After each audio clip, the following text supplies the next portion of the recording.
I'm Claire Walker, 27 years old, and in my family, I've always been the disappointment, at least in their eyes. For as long as I can remember, my father has lifted my cousin Michael up as the golden heir, while my mother hides in silence. At every gathering, the comparison is the same. He is the pride, and I am the stain. The night of Michael's birthday, they proved it in front of everyone. My father's voice cut through the laughter like a blade. You'll never amount to anything, Claire. And when Michael raised his glass, the room erupted, every chuckle carving me deeper into the role they had written for me. Ever been mocked so openly that you felt erased in your own family? Hit like if you've ever had your dignity stripped in public. Comment if you've ever been treated as nothing more than a shadow. It started that night, beneath chandeliers and crystal light, as I froze at the doorway, the words striking me harder than any silence ever had. The chandeliers sparkled above, crystal light scattering over polished marble, gilded picture frames, and tables crowded with family I rarely saw outside of occasions like this. The smell of champagne and roast beef lingered in the air. Laughter, chatter, and the faint notes of a piano had filled the hall until Richard Walker's cutting remark silenced everything but the echo in my ears. Susan, my mother, flinched. Her glance slipped toward me, full of something she dared not voice: pity, regret, or perhaps shame. Whatever it was, she quickly lowered her eyes again, folding her napkin with trembling fingers as though hiding in fabric might make her invisible. I caught the flicker, though. It wasn't the first time I'd seen that look, as if she carried some secret locked deep, something she feared would surface if she ever spoke too boldly. I stepped further into the hall, my plain dress clinging to my frame, damp from the summer night air outside. Immediately, eyes swept over me, measured, compared, weighed against the golden star of the evening. Michael stood tall near the cake, his suit sharp, his grin practiced. His name was on everyone's lips. The pride of the Walkers, they said. My cousin, 2 years older, already a shining figure in the local business scene, with his company expanding, and his face featured in magazines. The mansion practically pulsed with his success, every corner adorned with his photographs from galas and award ceremonies. By contrast, I was the afterthought, the ghost that floated through family gatherings. I heard it in the whispers. She never finished school, did she? What has she been doing with her life? Father's voice boomed again, this time louder, as though his first strike hadn't landed deeply enough. Michael here is proof of what determination looks like. Look at him, hardworking, ambitious, respected. And then, he gestured to me with the disdain of a man pointing out a stain on his favorite suit. We have Claire. A ripple of chuckles passed around the table. My cheeks burned hot, but I forced my face into stillness. I wanted to speak, to defend myself, but the words stuck like gravel in my throat. Michael took a sip of his champagne, eyes glinting. Maybe the army is the only place that'll take her. He said it lightly, as if tossing off a joke, but it landed heavy, designed to pierce. That was all it took. Laughter erupted around the table, loud, careless, cruel. Glasses clinked, silver forks tapped plates in rhythm with the mockery. The sound roared in my ears, drowning out even the piano in the background. For a moment, it felt as if the light above had dimmed and narrowed until only I remained illuminated, trapped in a spotlight no one else could see. I tightened my grip on the glass in my hand, the stem biting into my palm. The fizz inside quivered, trembling like my chest. I looked at my mother again, hoping for one word, one interruption. She kept her head bowed, lips pressed thin, her silence screaming louder than all the laughter. The humiliation pressed down like a weight, suffocating, relentless. Yet beneath it, something steadier burned. My pulse hammered not just with shame but with a strange, raw defiance. I wanted to hurl the glass to the floor, to shout, to demand they see me. Instead, I inhaled deeply, let the sting settle into my bones, and whispered to myself so low no one else could hear, someday, I'll let discipline answer for me. Claire lies awake, replaying years of being invisible. The party had ended hours ago, yet the echoes of laughter still rang in my ears, cruel and hollow. My room at the mansion was dark, the curtains half drawn, moonlight slanting across the carpet in silver stripes. I had taken off the dress that drew so much ridicule, folded it neatly, and set it on the chair, as though carefulness could erase the sting of the night. But lying in bed, staring at the ceiling, I couldn't escape the truth. Tonight was not the first time I had been made small. My mind wandered back to a different evening, years earlier, standing in a stiff gown at my high school graduation. The gym had smelled of polished wood and flowers. My name had been called, yet no one noticed. As I walked across the stage to accept my diploma, Richard barely clapped, his eyes already on Michael in the front row, waiting for his turn to be honored. When Michael's name was called, the room seemed to swell with pride, applause erupting like thunder. My father stood, his voice booming with congratulations, as if Michael carried the future of the entire family on his shoulders. I had never felt more like a shadow. That memory burned as fresh as tonight's humiliation. I turned onto my side, pressing my cheek into the pillow, trying to smother the ache in my chest. My mother's knock came soft, hesitant. She stepped inside, clutching the doorframe as though it might hold her upright. "Claire," she whispered, her voice trembling, "you know your father doesn't mean it like that." I looked at her, searching for a flicker of defense, but found none. She hovered there, eyes downcast, unable to meet my stare for long. "You're strong," she added weakly. He wants the best for you." The words fell flat. She wasn't lying, she was hiding. Hiding from him, from herself, from the truth that she had stood silent while I was ridiculed. She smoothed the edge of my blanket, her hand shaking. I almost reached out, almost asked her why she never spoke up, but she turned too quickly, whispering, "Good night," before closing the door with a sigh. Alone again, I reached for the journal on my nightstand. Its pages carried my secret thoughts, words never spoken aloud. I opened to a clean page and wrote slowly, the pen scratching across paper. "Failure, that's all they see." Each letter pressed hard, deep enough to dent the next sheet. I stared at the sentence until the ink blurred through my tears. My thoughts drifted to my grandfather. He was the only one who had ever looked at me differently, who had never compared me to Michael. I remembered his warm voice, low and steady, telling me once in the garden, "Justice may sleep, but it never dies." He had said it with such certainty, as though the world could bend in time to reveal its truth. He had believed in me when no one else did. That memory became a lifeline in the suffocating dark. I closed the journal and pulled my laptop closer. The glow of the screen lit my face, harsh against the shadows. My fingers hovered over the keys as I navigated to the enlistment form. The cursor blinked in the empty fields, a pulse that seemed to beat in rhythm with my own heart.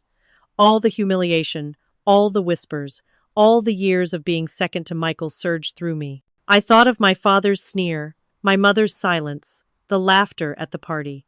I thought of my grandfather's voice. My hands shook, but I typed anyway, my name, my details, my choice. The cursor blinked one last time, waiting for confirmation. I took a deep breath, every fiber of me burning with a mix of fear and resolve.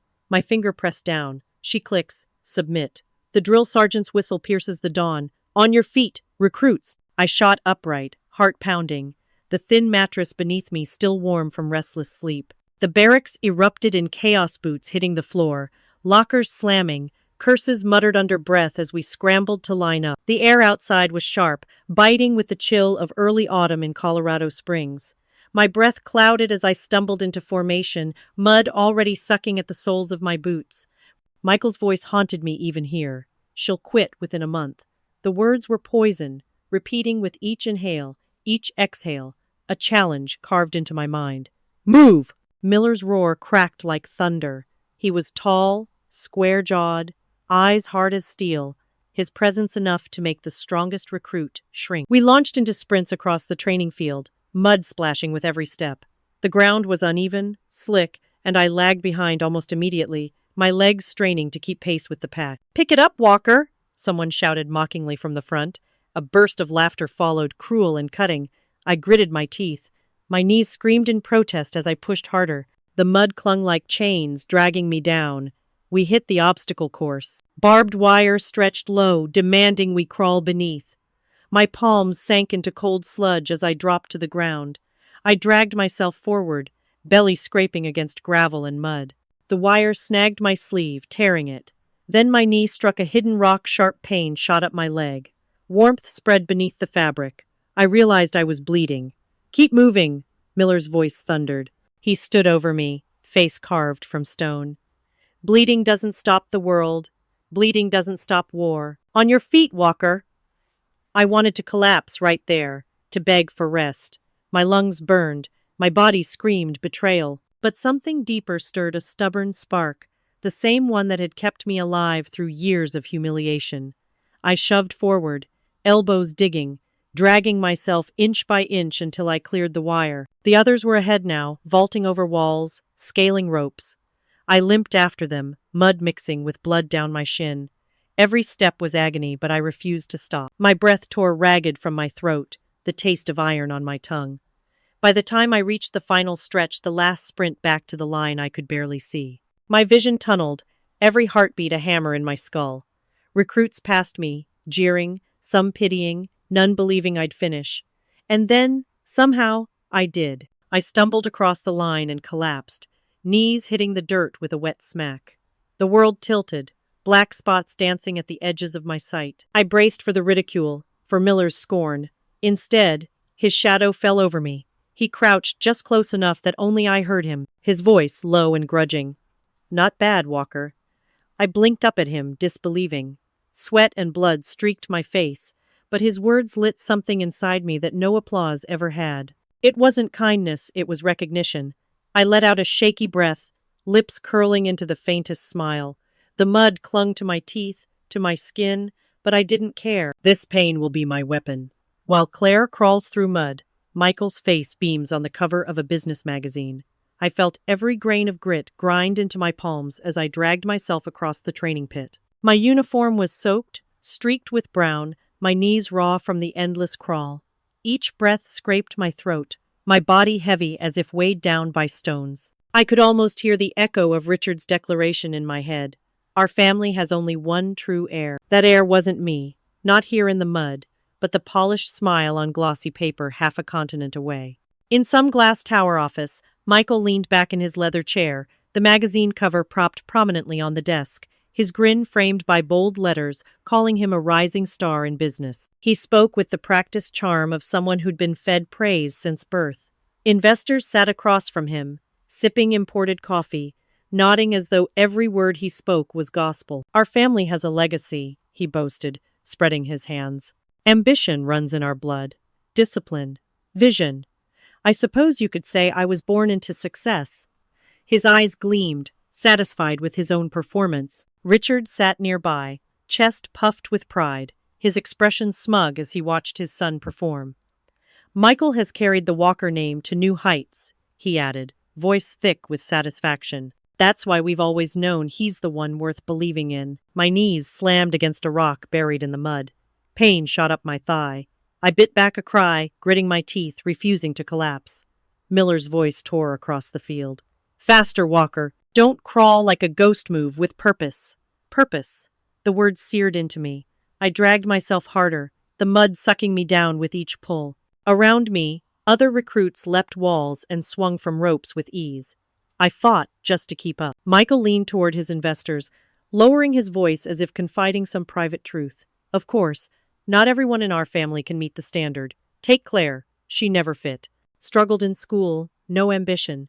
When she finally dropped out, the army was the only place that would have her. A refuge for the weak." The investors chuckled politely, their laughter polished, not cruel like the family's, but enough to sting all the same. Richard's lips curved into a thin smile, as though Michael's dismissal confirmed everything he had ever believed about me. In my barracks that night, the ache in my knees throbbed with every movement. I sat at the small desk, pen in hand, the paper before me trembling, as I tried to form the words. I wanted to write something, anything, that might prove I wasn't what they thought. My letter was restrained, careful. "Training is difficult, but I'm pushing through. I hope you're well. Tell Dad I'm trying my best." I sealed the envelope, never knowing that Richard would intercept it long before Susan's eyes ever touched the page. Back in Michael's office, he smirked at one of the investors, the light catching the edge of his cufflinks. She failed out of school. The army was her last refuge. The words lingered in the air, as sharp as a knife. But what Michael didn't notice was the young woman just outside the glass doors, files clutched to her chest, pausing mid-step. Rachel Monroe, an intern at the firm, a law student with sharp eyes and a memory like steel, tilted her head, listening. She knew that name, Claire, and she remembered the quiet girl from school who never seemed to be given a fair chance. Rachel Monroe, law intern and Claire's old friend, overhears the remark. Rachel unlocks an archive drawer, a yellowed envelope, catching her eye. The office was nearly silent at this hour.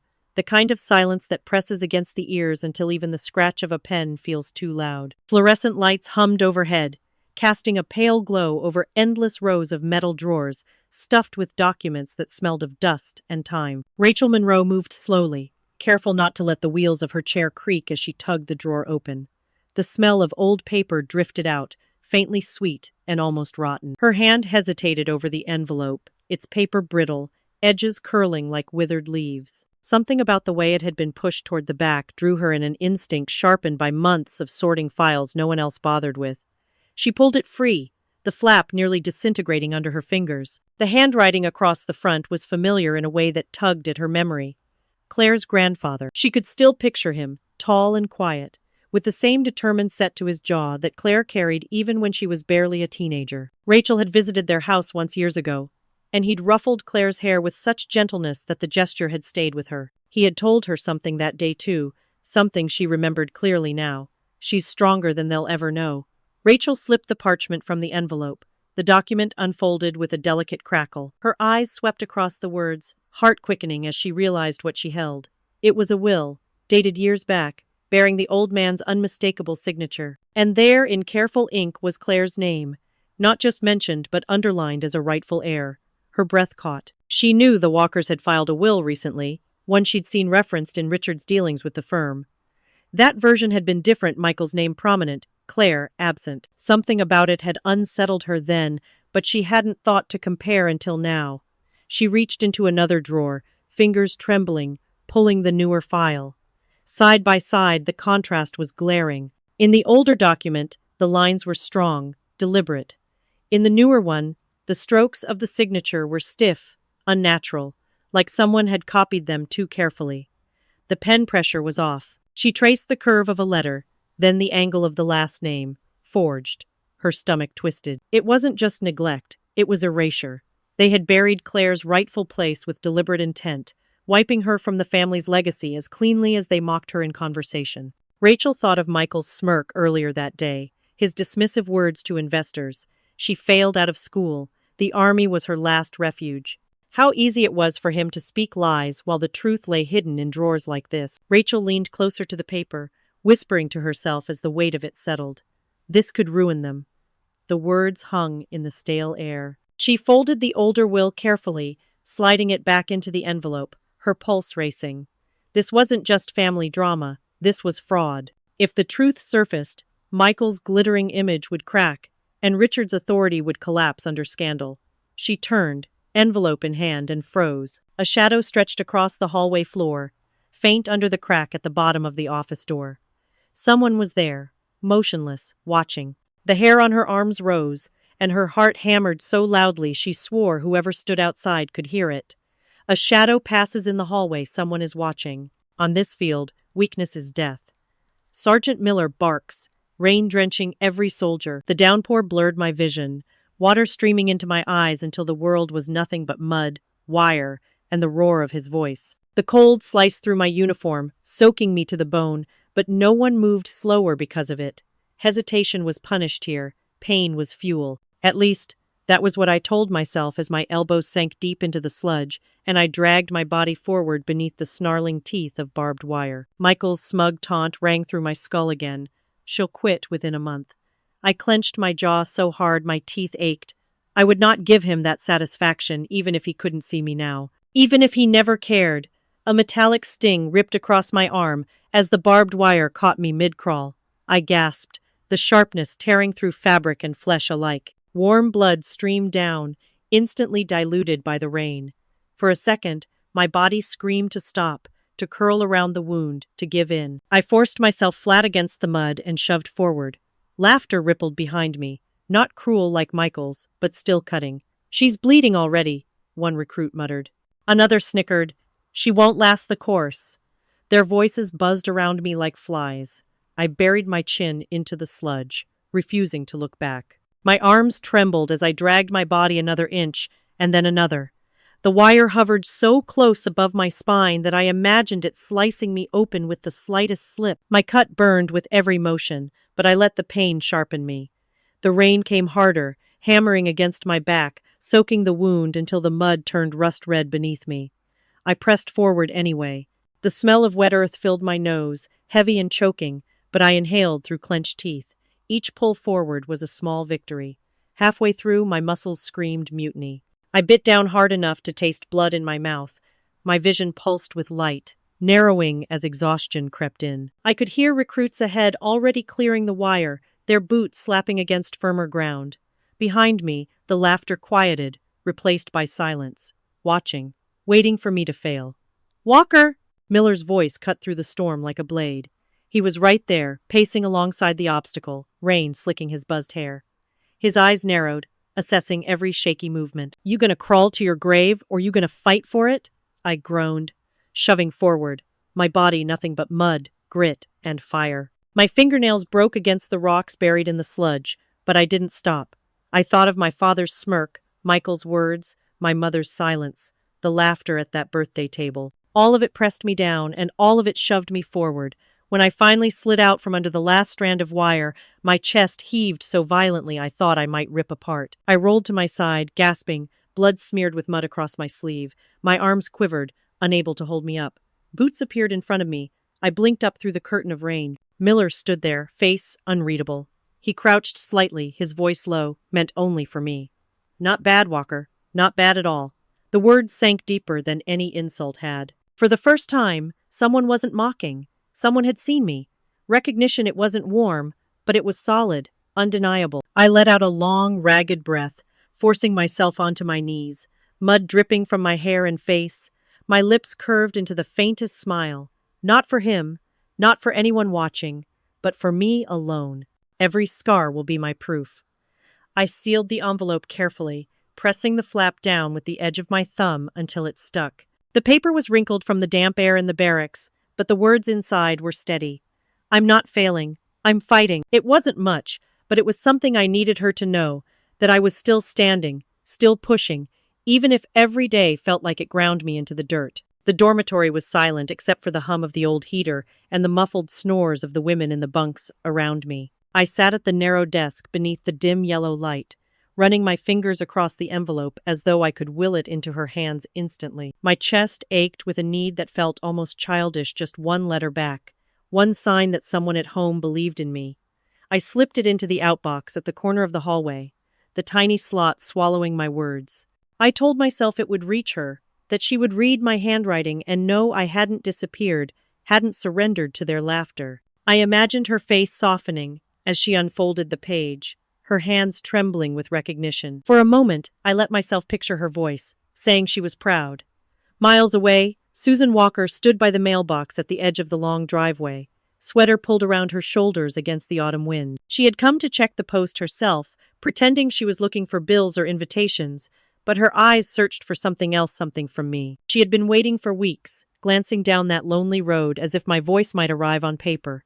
But Richard's hand was quicker. He reached in before she did, fingers curling around the white envelopes. He flicked through the stack with a glance, and when he saw my name scrawled across the corner, his lips thinned. He slipped the letter smoothly into his jacket pocket, hiding it like a secret best buried. "Anything important?" Susan asked. "Just business," he muttered, already walking back toward the house. Her shoulders sagged. She followed silently, never pressing, though her eyes had caught the brief glimpse of my handwriting before he tucked it away. She said nothing, as she always did, letting silence close around her like armor. Later that evening, Michael lounged in the living room, tie loosened, drink in hand. Richard handed him the letter. He didn't even open it. He twirled it between his fingers, a smirk playing across his face. "Maybe she stopped writing because she gave up," he said with a chuckle, tossing it into the fire. The paper curled and blackened, my words vanishing into smoke before they ever reached her. Back at Fort Carson, I kept writing. Week after week, I poured myself onto paper. Some letters were longer, full of details of training, others just a few lines of encouragement to myself disguised as messages to her. Each time I mailed them with hope, and each time I waited. One winter morning, after roll call, a stack of returned envelopes sat in the barracks office. My name scrawled in bold across one caught my eye. I reached for it with trembling hands. The front was scarred with a red stamp. Undeliverable. For a moment, I couldn't breathe. My chest felt hollow, as if the rejection had punched through bone. All those words I had written, all those scraps of myself, turned away as if they had no place. I carried the envelope back to my bunk, sat on the edge, and stared at it. Rain tapped against the window, the same rhythm as the pounding in my ears. The others laughed and talked around me, their voices distant, muffled by the roar of my silence. I turned the envelope over again and again, my throat tight, tears threatening but refusing to fall. Then I pressed it flat against my chest and whispered into the stillness, low and sharp, the vow curling from somewhere deeper than hurt. If they won't hear me now, they'll hear me later. Rachel whispers, Claire, they stole more than your dignity. Her voice barely carried in the dimly lit file room, meant only for herself, meant for the memory of the girl she'd once known who had been cast aside so casually. The old words echoed louder than the hum of the overhead light. She still remembered the shadow that had passed the hallway weeks ago when she first stumbled onto the envelope, the prickle down her spine that told her she wasn't alone. That image lingered now, keeping her pulse quick even though the building around her seemed empty. The law office was quiet at night, too quiet for comfort. Cabinets loomed in rows, drawers yawning open with the smell of dust and old ink. Rachel sat hunched over a metal desk, papers spread in a careful grid. She had the will from years past laid flat under a lamp, its edges yellowed, signature firm and deliberate. Beside it, she placed the recent document, the one the Walkers paraded as genuine. Her eyes traced every curve, every letter of the names. The difference was undeniable.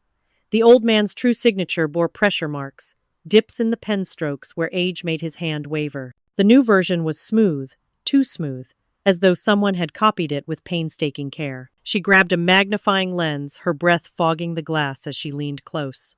A chill raced down her spine. The forgeries weren't limited to one page. She flipped through related files and found more contracts, property transfers, legal notes, with Richard Walker's lawyer's name attached. Again and again, the same pattern emerged. Where signatures should have been natural, they were identical, as if stamped from the same hand. Richard's man had altered more than a will. He had rewritten history in ink. Rachel leaned back, exhaling sharply, her heart knocking against her ribs. She thought of Claire, bloodied in her uniform, mocked by those who should have defended her. The inheritance wasn't just money, it was belonging, recognition, dignity. And it had been stolen. She reached for the copier at the corner of the room. The machine groaned awake, spilling harsh light across the desk. Every whir felt like a gunshot in the silence.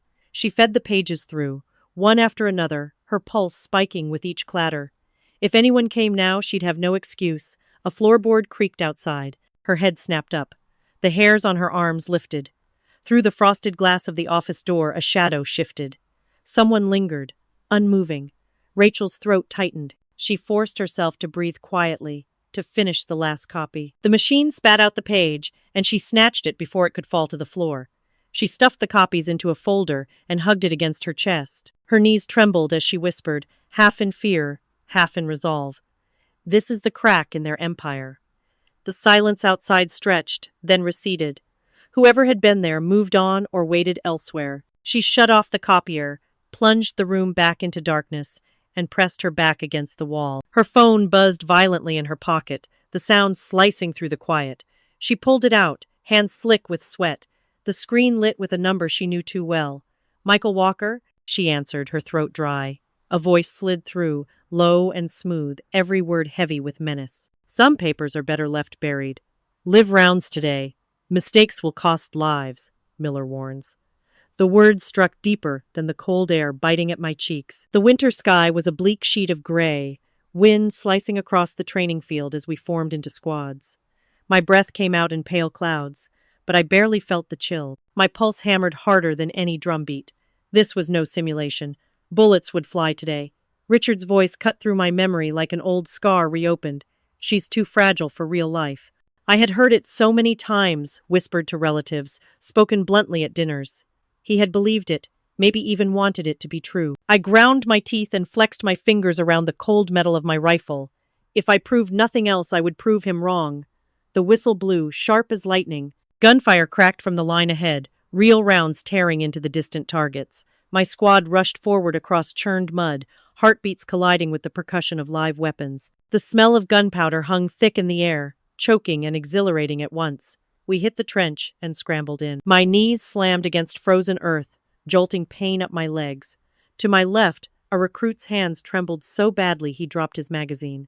His face was pale, sweat cutting streaks through the grime. "Focus!" I hissed, shoving the magazine back into his grip. Then it happened. A deafening crack, too close, wrong, misaligned. A rifle jerked sideways, wild. My chest seared as something hot kissed my skin. I staggered back, gasping, clutching at my side. A bullet had grazed me. The world tilted for a heartbeat, ringing with shock. Chaos erupted. The recruit who had fired panicked, dropping low, hands over his head. Others scrambled, disoriented. For one terrifying second, the squad fractured, each soldier a piece flying away from the whole. I forced the fear down. Blood seeped warm beneath my jacket, but I pushed forward, grabbed the recruit by the collar, and dragged him upright. "Look at me!" I shouted, voice tearing through the cacophony. His wild eyes met mine. "You're not going to freeze. You're going to move, with me." I hauled him back into line, barking orders I didn't know I had in me. "Left flank, cover fire. Keep your heads down. Stay tight." My voice carried over the cracks of gunfire, steadier than the trembling in my limbs. They listened. They moved. Bit by bit, order replaced panic.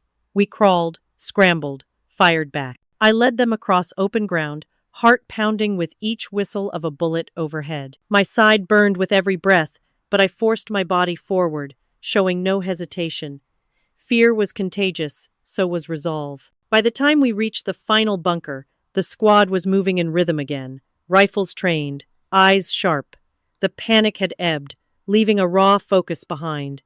I threw myself against the sandbags, chest heaving, ears ringing, but alive, all of us alive. Miller's boots crunched against the dirt as he approached. He looked down at me, then at the recruit still shaking by my side. For a long, tense moment, he said nothing.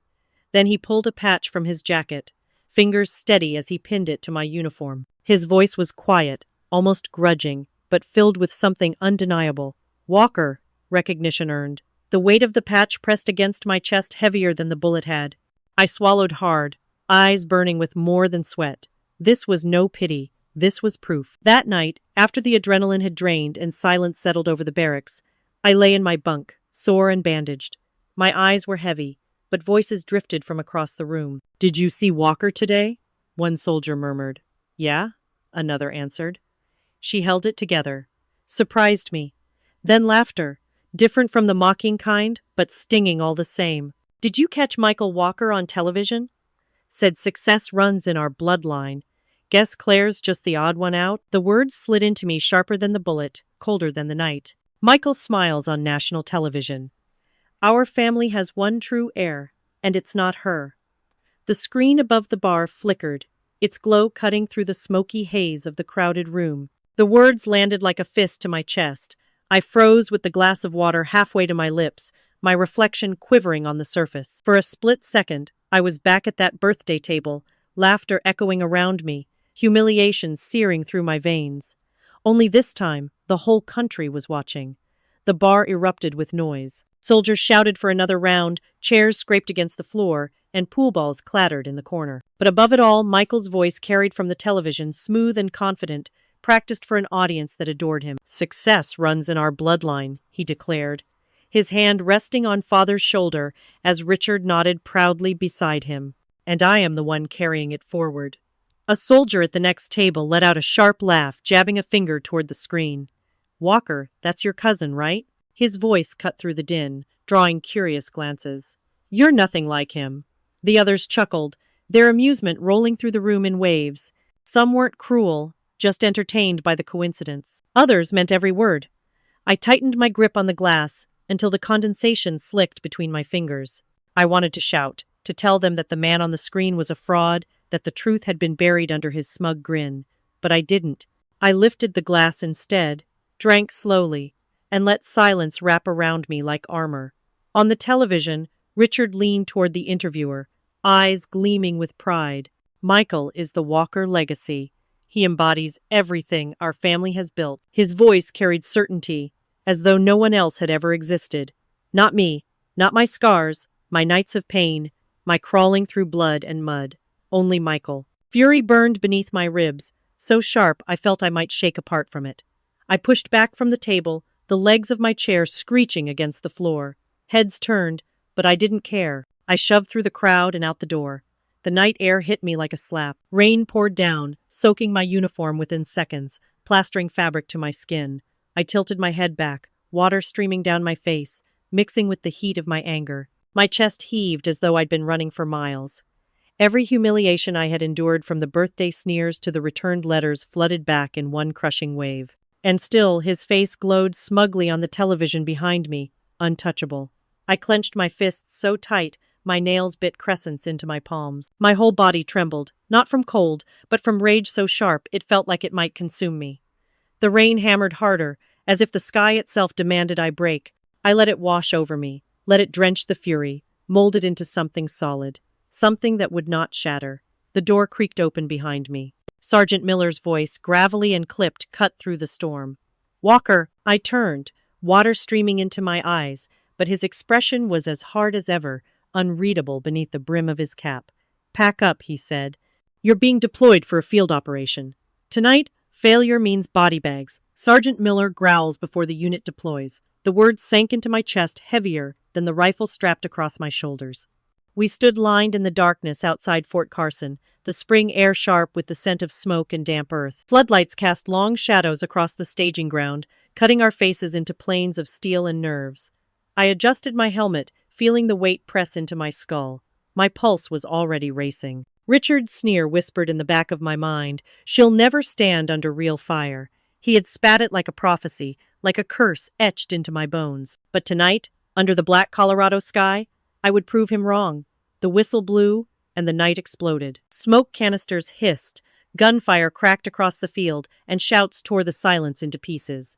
We charged forward, boots pounding mud, the glow of tracer rounds slicing the dark. My breath came ragged, my lungs burning as the acrid tang of gunpowder filled my throat. The ambush came swift and brutal. Blinding flares lit the field as simulated enemy fire rained down from hidden positions. My squad splintered, scattering in panic. Some dove for cover too soon, others sprinted aimlessly, their discipline fracturing into chaos. Miller's voice bellowed over the din, commands sharp as lightning, but few listened. Fear had taken hold. I felt the urge to follow, to drop and crawl, to let someone else lead. But then I heard it, a cry for help, sharp and terrified. I spun and saw him. Private Ellis, half buried under a collapsed barricade, debris pinning his leg. He thrashed, eyes wide with terror as sparks rained around him. The others hesitated, frozen by the chaos. Something inside me snapped into place. My fear didn't vanish, it hardened. "Cover me!" I roared, my voice cutting across the cacophony. For a split second, heads turned. Surprise flickered in their faces. And then, somehow, they listened. Fire cracked overhead as a few soldiers threw suppressing shots toward the ridge. I sprinted across open ground, bullets whistling past, the world reduced to smoke, fire, and the pounding of my heartbeat. My boots skidded in the mud as I dropped beside Ellis. His face was pale, breath shallow. "I've got you!" I shouted, grabbing under his arms. "Don't fight me! Just hold on!" The rubble was heavier than I expected. My muscles screamed as I heaved, pulling until the wood and stone shifted just enough for him to slide free. My back arched with pain, but I dragged him upright, looping his arm over my shoulder. His weight nearly toppled me, but adrenaline kept me moving. "Move!" I barked at the others. "Form up! We're not dying out here!" For the first time, they obeyed. A cluster of recruits regrouped, laying down cover fire as I stumbled forward with Ellis clinging to me. The simulation was chaos, gunfire relentless, but in that moment, we moved like a unit. We weren't just running, we were fighting back. I don't remember crossing the last 50 yards. My vision tunneled, each step a blur of pain and determination. When we finally collapsed behind the final barricade, Ellis sagged against the sandbags, groaning in relief. My arms quaked, my legs barely held me, but I stayed upright. Miller appeared through the smoke, boots crunching steady as ever. He didn't rush, didn't shout. He simply stood there, eyes fixed on me, as though measuring every inch of what I had just done. The silence stretched, heavy with meaning. At last, he muttered, voice low and grudging, but undeniable. "Walker! Officer material!" The words struck harder than any bullet. My throat tightened, my chest heaved, but I forced myself not to collapse right there in front of him. It wasn't warmth, not praise, it was recognition, rare and raw. For the first time, the label of failure cracked. We marched back long after midnight, the night air thick with smoke and sweat. My body gave out the second I hit my bunk. I dropped onto the mattress, helmet still clutched in my arms like a lifeline. My eyes fluttered closed, exhaustion pulling me under. Before sleep swallowed me, voices drifted across the barracks, hushed but urgent. "They're talking commendation," someone whispered. "She's being noticed." I pressed my helmet tighter to my chest. My last conscious thought, a whisper of triumph. Fragile, but real. Rachel whispers into the phone. "Claire, they didn't just mock you, they robbed you." The words jolted me upright in my bunk, the dim barracks quiet except for the low hum of the heater. I pressed the phone harder to my ear, certain I had misheard her. "What do you mean?" My voice cracked, barely louder than a whisper, though the room around me was nearly empty. Rachel's voice trembled, but it carried the weight of certainty.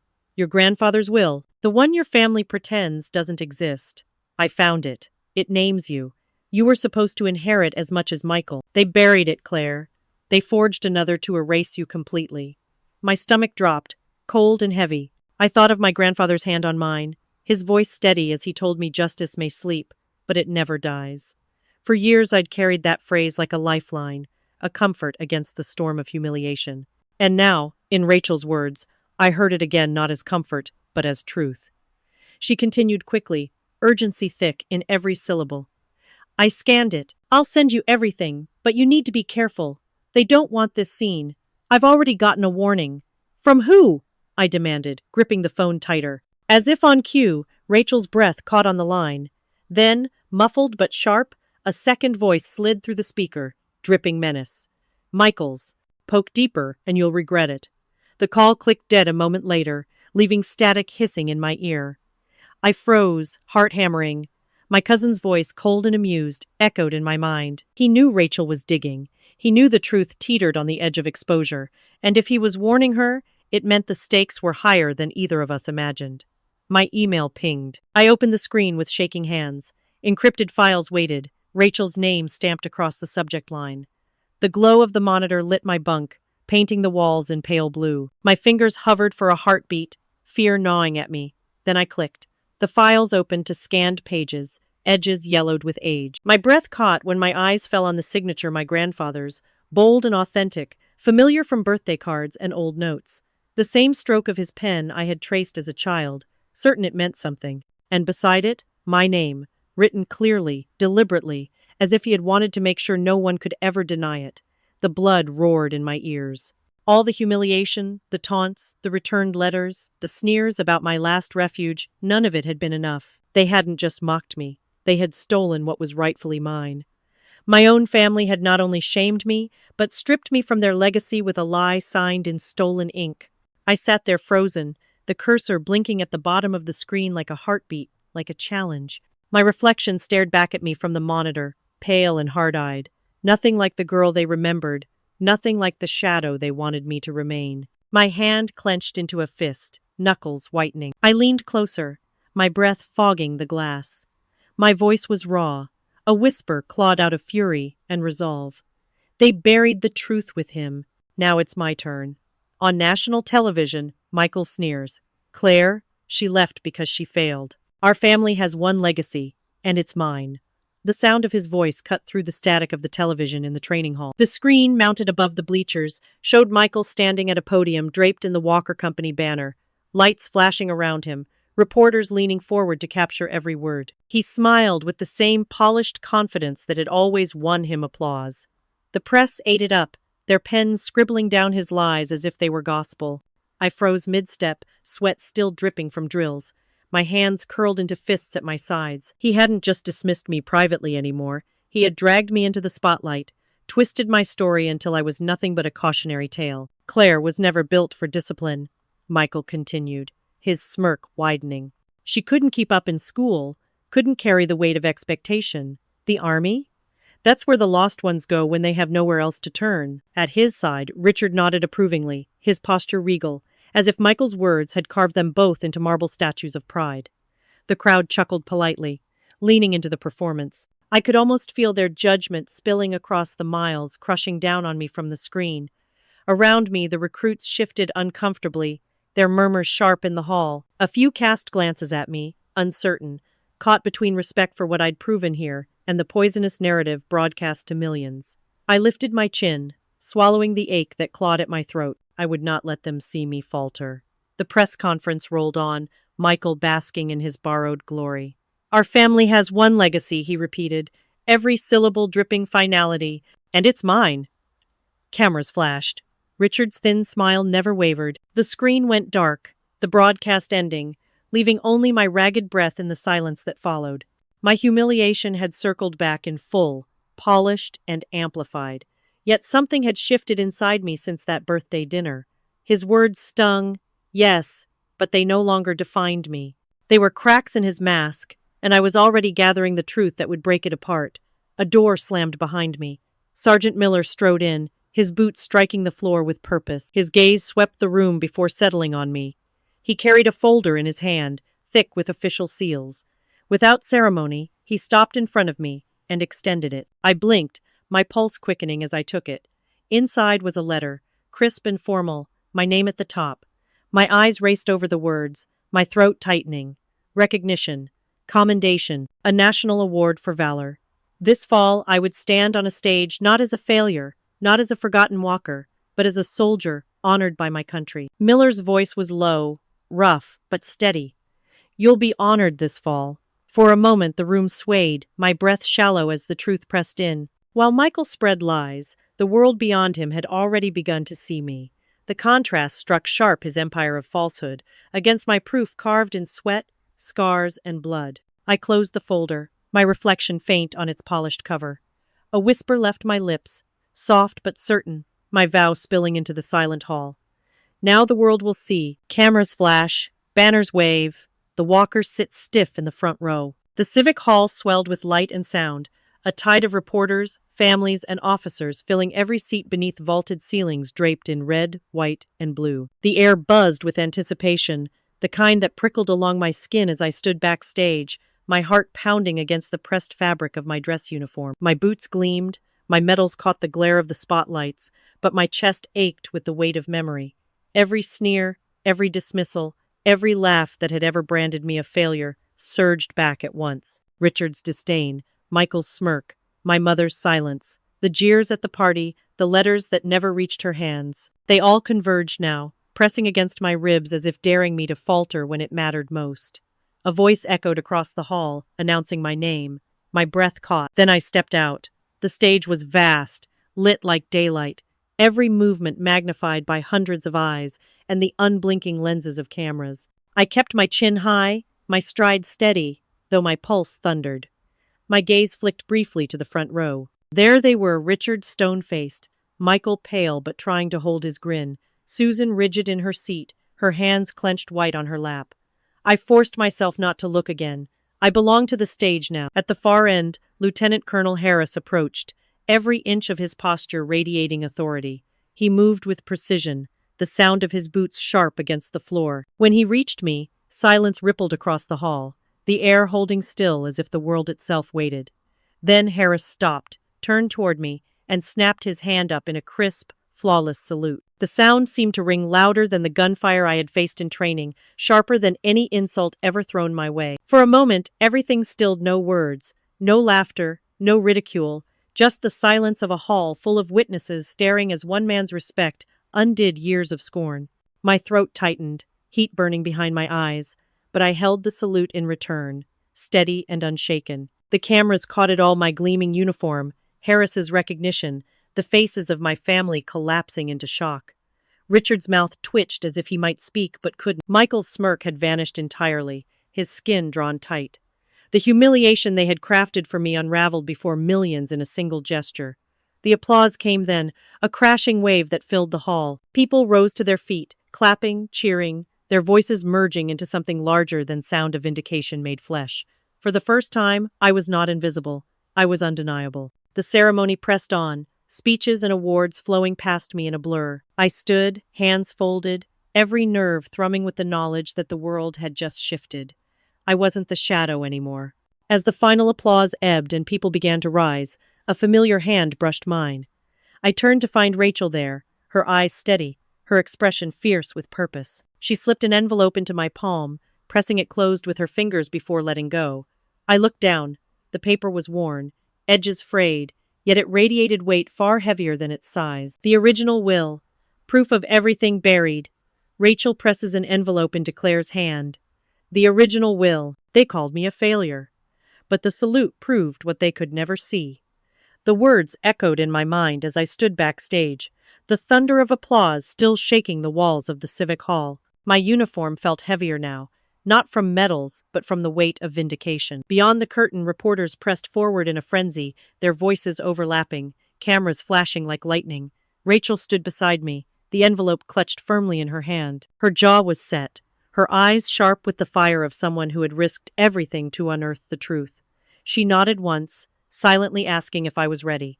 I breathed deeply and gave a single nod back. We stepped into the glare together. The crowd of reporters surged, microphones thrust forward, questions firing like bullets.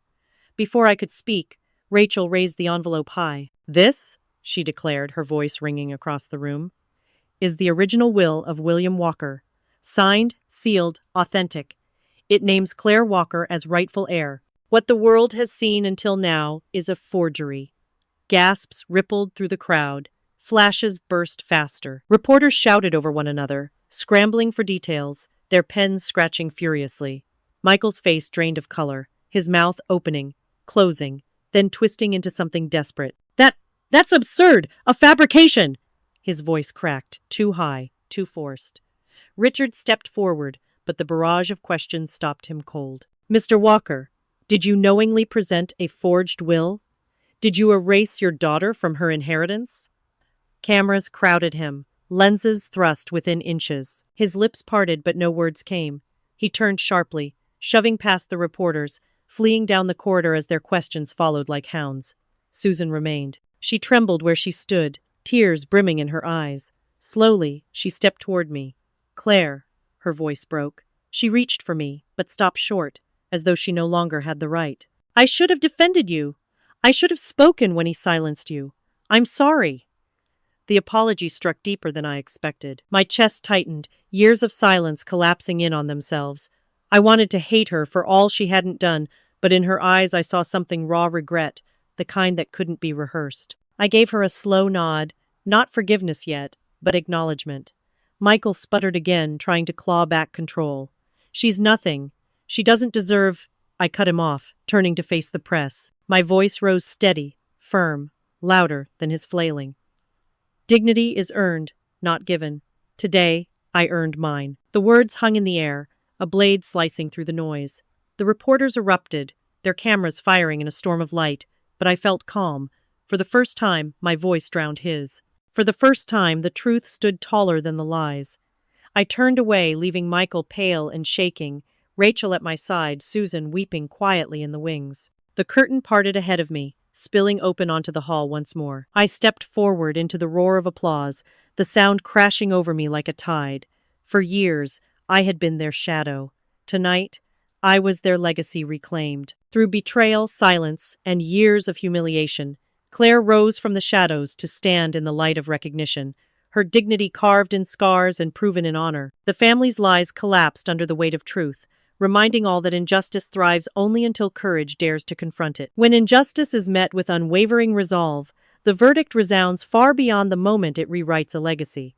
Sometimes it takes just one defiant step to break chains forged by years of silence. No wall of lies can stand forever against the tide of truth. Like, share, subscribe, and leave your thoughts. Comment 1 if you felt her struggle, or 2 if you believe the story left you wanting more.